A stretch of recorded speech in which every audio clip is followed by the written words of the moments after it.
তো hello guys, সবার কি অবস্থা? আশা করি ভালো আছেন। তো আমিও ভালো আছি। তো আজকে আমরা তিন বন্ধু জীবনের প্রথমবারের মতো নদীতে যাইতেছি। তো আমরা তিন বন্ধু আমাদের নৌকার কাছে যাওয়ার জন্য রওনা দিলাম।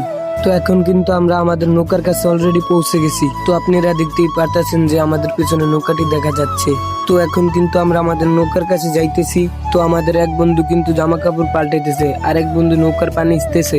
তো আমাদের বন্ধুর কিন্তু জামা কাপড় পাল্টানো শেষ হয়ে গেছে। এখন কিন্তু আমরা নদীর উদ্দেশ্যে রওনা দেব। তো এখন কিন্তু আমরা সবাই নৌকার উপর উঠে চলে যাব নদীর উদ্দেশ্যে মাছ ধরার জন্য।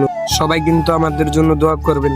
তো আমরা কিন্তু ইতিমধ্যেই নৌকা ছেড়ে দিছি। তো আমরা কিন্তু ইতিমধ্যেই নদীর মাঝখানে চলে এসেছি। তো আমাদের বন্ধু কিন্তু অনেক মজা করতেছে, আর আমাদের বন্ধু কিন্তু সত্যি অনেক মজার মানুষ। তো আমরা কিন্তু হঠাৎ দেখতে পেলাম আমাদের দিকে একটি স্প্রিং বোট আসতেছে। ওই সময় কিন্তু আমরা অনেক ভয় পেয়ে গেছিলাম। তো পরে কিন্তু স্প্রিং বোট অন্যদিকে চলে গেছিল। তো আমরা কিন্তু ওই সময় জাল টানতেছিলাম, আর হঠাৎ দেখলাম একটা মাছ ধরা পড়ছে আমাদের জালে। আর আমরা কিন্তু সব মিলে এই কটা মাছ পাইছিলাম। তো আজকে এই পর্যন্তই। সবাইকে বিদায় জানাই। ভালো থাকবেন সবাই।